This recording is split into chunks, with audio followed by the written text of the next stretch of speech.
And we're live at Smarter San Diego. It's Derrick Evens here, your host.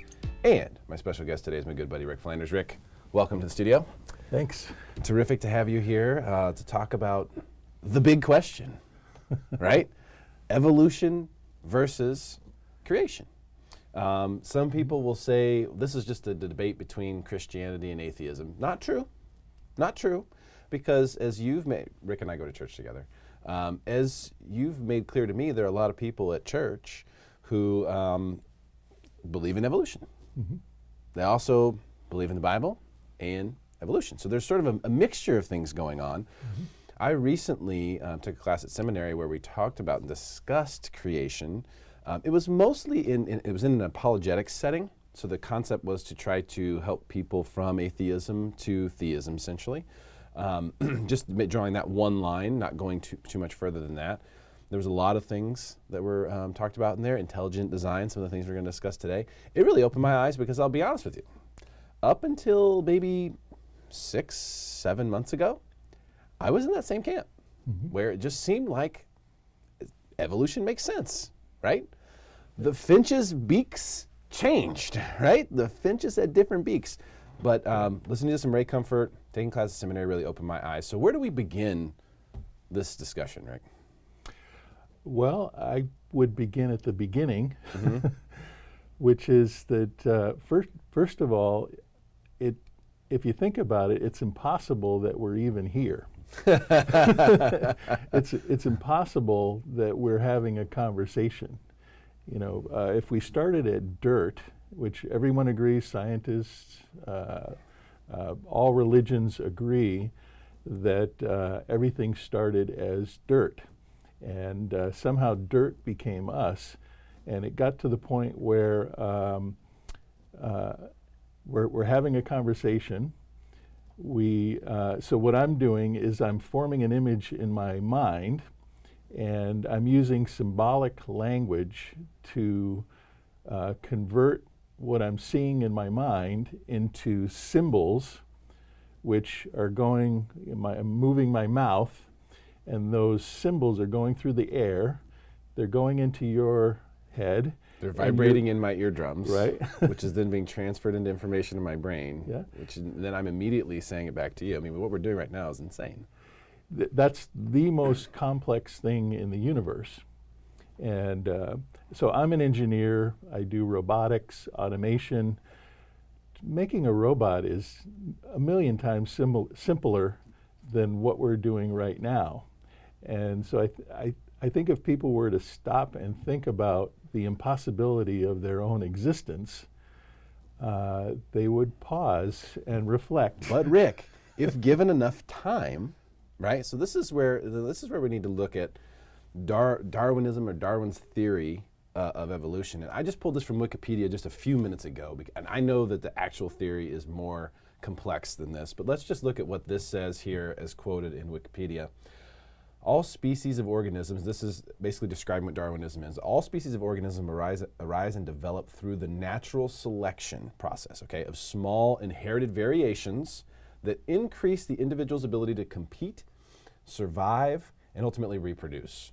Also called the Darwinian theory or Darwinism, it originally included the broad concepts of transmutation of species. This is also referred to as a change of kind.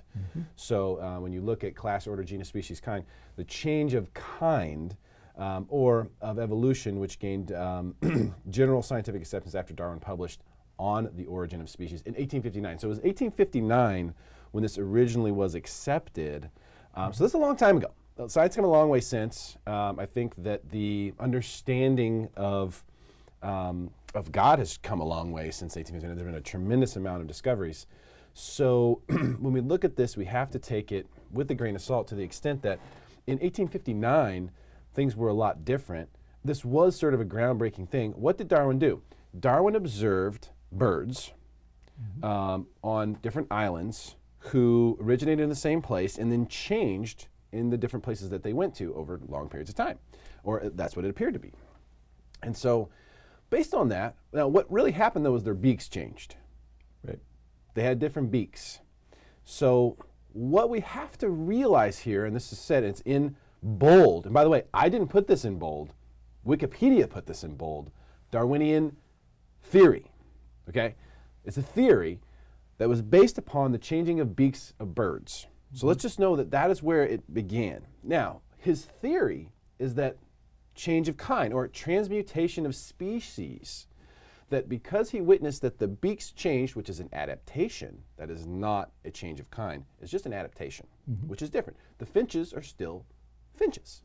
But what he's saying, and in the Darwinian theory, is that the transmutation of species, or a change of kind, means that that bird will one day become an elephant, or that bird will one day become a rhinoceros, or whatever, a cat. That's what a transmutation of species is. That is what a change of kind means. That we have never been able to prove that that has ever happened. There is no evidence that that has ever happened, ever. However, the most theorized of this is the transformation of apes to humans. Right. But you provided us with this very interesting graphic here today, which says, in case you can't read it, because I know a lot of people see this on their phones, on the ape side, or the chimp side, it says there are millions of these. On the human end, it says there are millions of these. So where are the millions of these in between?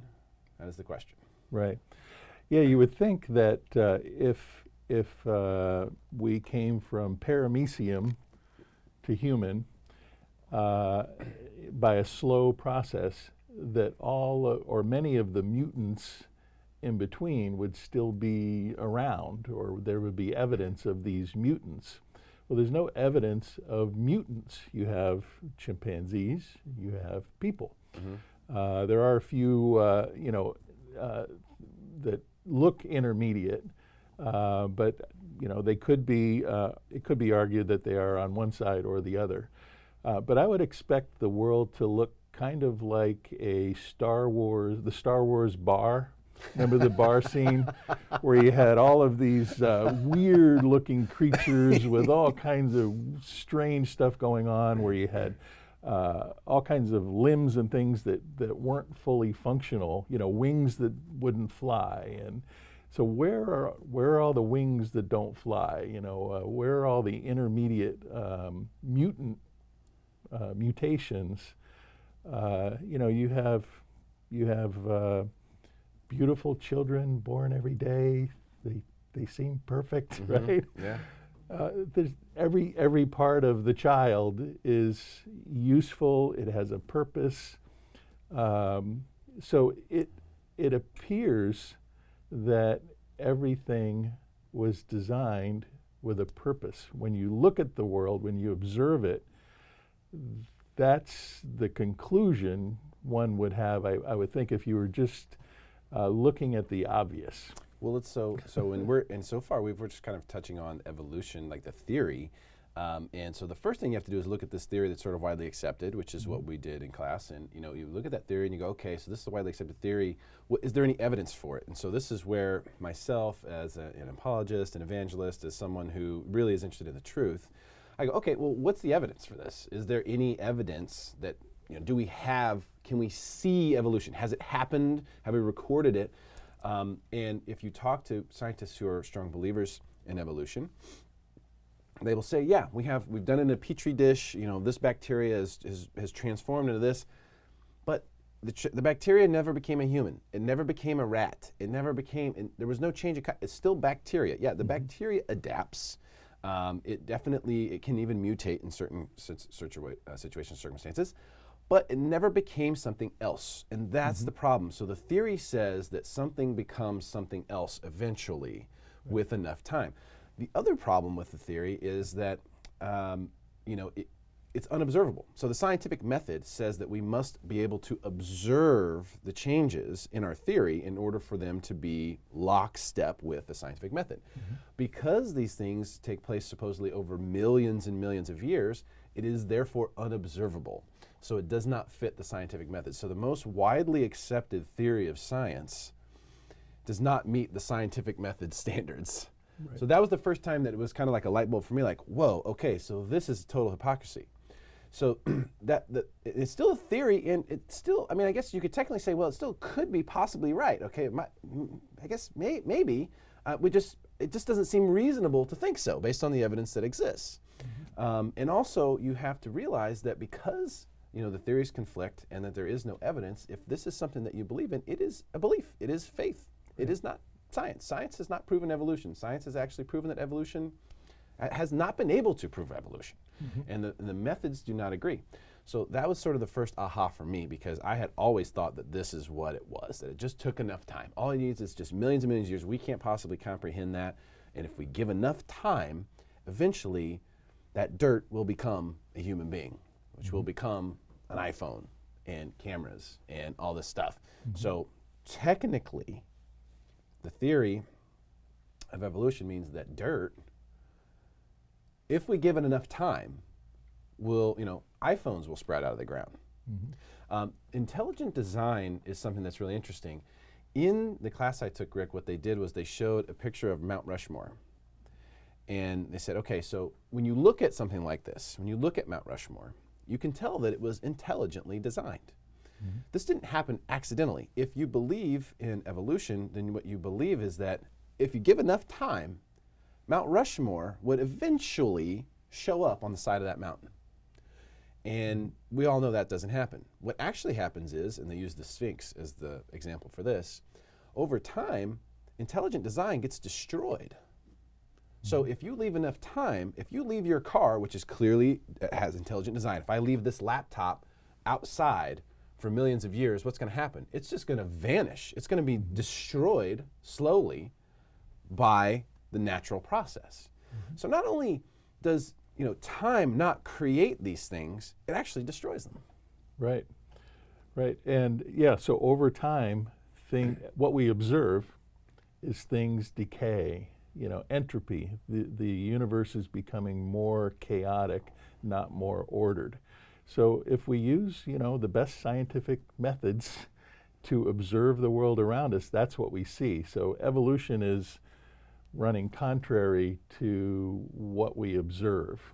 Now there are two methods. So there's a scientific method where you do something in the lab and you observe it, and it has to be repeatable. So repeatability in the lab. But there's also the historic method where, so like in a court case, a crime occurred and you try to gather evidence for the crime, and that's more of the method that evolution is using. It's looking at the fossil record, looking at radiometric dating, and based on those things, it's drawing a conclusion. The interesting thing, though, is there's a huge leap of faith from a fossil which doesn't tell a story, and then we attach a story to the fossil. Well, this fossil, they used to have religious rites, and they'd gather around the campfire, and they'd tell a story of the life of this fossil. Well, there's no story on the fossil. The story is attached to it, and so there's this giant leap of faith to get from evidence, we would say, to the theory. So either way, you have faith in something. Right. Whether you believe in creation or whether you believe in evolution, you have a belief or a faith that things are this way, a certain way. And what ultimately I try to do, and I try to help people do through the show, through many different facets of life and finance and everything, is to make some logical deductions about what is more reasonable to believe, because a lot of things we will never know for sure, or we won't know until after this life, or whatever it may be. But what we know here, we can deduce. We were given a certain discretion and a certain common sense. This is what people have always said, common sense, right? Where does that come from? Well, it gives us the opportunity to make decisions about things that we can see and things that seem to be one way or another, if you can have an open mind. Here's an interesting thought, too, because this isn't necessarily a debate about between atheism and Christianity. That's a whole nother debate. But you can see that even atheists agree that nature appears as if it were designed. This is Richard Dawkins, one of the most famous atheists out there, most widely published. He says, biology is the study of complicated things that give the appearance of having been designed for a purpose. And this is in, we have the reference right there. So when you design something for a purpose, when someone designed these Sony cameras that are doing an incredible thing right now, they did that for the purpose. There was definitely a purpose. So it leads us to other things too when we start talking about intelligent design, because things aren't intelligently designed for no reason. That's kind of what we're trying to say here, is that if the dirt became a TV, that wouldn't even make sense. Yeah, why? Why? Yeah, it's just going to randomly become a television. That's never going to happen. I promise you, you can videotape the whole thing. Give it 50 million years. The dirt is never going to become a TV. So if things that have intelligent design, and there's nothing more complex, we should say this too, there's nothing more complex than the human body. By far the most incredible gadget of all gadgets. This is just a mere drop, one teeny tiny microscopic drop of this. And we know how cool these things are. So we got to kind of remind ourselves of that sometimes, how incredible the body is. Trillions of things taking place every nanosecond. I mean, just incredible.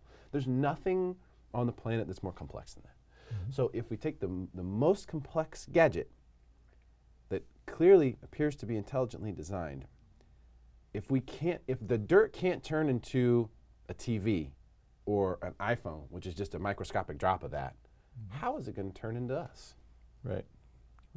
And if you talk to evolutionists, they will say, well, we don't know how dirt came to life originally. So they call it abiogenesis. So they leave that question off the table generally. But that's like the biggest part of the whole thing, is how do you get from dirt to the first living thing? And they say, once you get to the first living thing, then we're home free, right? Well, what would that dirt have to, like, what qualities? You know, the dirt would have to be able to reproduce somehow, right?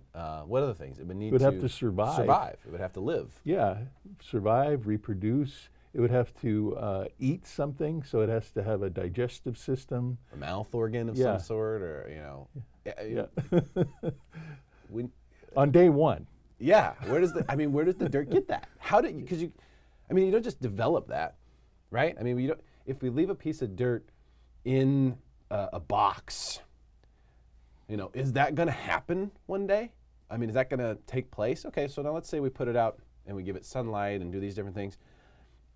Is a mouth going to just appear one day in the dirt? To me, that seems to be the most unlikely of all possibilities. And that's why I was able to change my mind. Listen, hey, I'm all about figuring out what's real and what's the truth. If I see more evidence in one direction or another, that's the direction I'm going. So while I had this understanding and belief in the Bible and Jesus and Christianity, if you will, as it was, I call it Christianity, because Christianity has a whole bunch of baggage with it. But you know, that I can get on board with because of the evidence is so overwhelming. You can easily do that. But I felt like evolution made sense until, again, taking the deeper dive and looking at it and going, we really don't have any evidence for this. There actually is none. Yeah, I think people need to pause and think about it. You know, our lives go so quickly, and we have drama in our lives and all these things. But if you stop and think about it, drama is really complex. You know, like, oh, you know, I'm frustrated about something in my life. The fact that dirt can be frustrated about something, you know, is so impossible. And I think all humans inherently know that their existence is impossible, but they often try not to think about it. So in Romans 1, it talks about suppressing. Everyone knows the truth, that it's impossible that you're here. But they suppress this truth, and they start to put their faith in nature, that nature is our creator, not the creator. And so Romans 1 explains how this all happens, how people progress in their thinking about how is it that I'm even here? You know, I think, therefore I am. It really should be, I think, therefore God must be. Yeah. We still don't know where thoughts come from. Yeah. Science complex. Does not understand how a thought originates. Science does not even understand what gravity is. Yeah. There's a lot of So, things that we yeah. don't understand in science that That's we right. think science understands, but when you dive deeper, they really don't know. So you can get a lot of different theories about where's memory stored in the brain. If you Google that, where's memory stored in the brain, you'll see there's a lot of different theories about it, because the truth is we don't really know. It almost appears as if memories are taken out of the air somehow, in almost as if there's some sort of vibration associated with these memories that we sort of access in some strange way. There's some really interesting theories out there about it, but it doesn't appear that our brain works like a hard drive, which is what a lot of people thought. Oh, it's just there's a little memory stick in there somewhere, you know, and then that's where all the memories go. And as the stick gets old, you know, they start to decay. Some of this, it doesn't work like that. That is for sure. So there's so many interesting things like that, but I can't get behind evolution because I just don't have any evidence, Rick. And ask the question, why? Okay, so dirt became us. Why? And if you ask people, they'll say, no reason. I was gonna say the dirt seems to be, how about this? No reason. To survive better. But wait a minute, the dirt survives much better, more easily than we do. Yeah. So it certainly wasn't for the survival, because that's the part of the theory of evolution. And in fact, if we go back to that, it says that the inability, all species of organisms arise and develop through the natural selection of small inherited variations that increase the individual's ability to compete, survive, and reproduce. Well, the dirt didn't have any trouble with that. It never has, as far as I know. Dirt does great. Doesn't need to. It survives really well. It does really, really well. So I don't see where the need has ever arisen for it to go through this transmutation to then supposedly live better or survive more easily. So I think sort of the crux of this is we don't really have any evolution for Darwinism, for Darwinian theory, for the theory of evolution. It's actually, impossible, according to the scientific method, to observe this theory, so it will forever remain a theory. So I don't know if it makes sense to place my faith in something that we know we'll never know. Well, and that's the bottom line. I mean, it is a theory, and I'd say a lot of people in the world believe it, and that's perfectly fine. But if you think about it, that takes a lot of faith to believe that dirt became you for no particular reason. I would say it takes much less faith to believe that design has a designer. And all intelligent design that we know of has a designer. Television had probably a dozen designers. These cameras had dozens of designers. Probably dozens of designers for this couch. I know the guy who made this desk. It's a custom-made desk. Definitely had a designer. He designed it. Everything we know of that has intelligent design had a designer. Yep. So why would it make sense that the most complicated thing that we've ever seen designed doesn't? So I can't logically get there on evolution. And scientists can't produce people. Scientists are really smart people, but they can't produce people. But dirt did it, no problem at all. Dirt figured it out. No technology. So, does that mean we're dumber than dirt? I don't know. A perfect way to close. Rick, thank you so much for coming in today, man. It's great to chat with you. I really appreciate your time. Thank you. Hey, share this video with your friends. Let's help make them smarter than everyone else. Thank you guys for tuning in.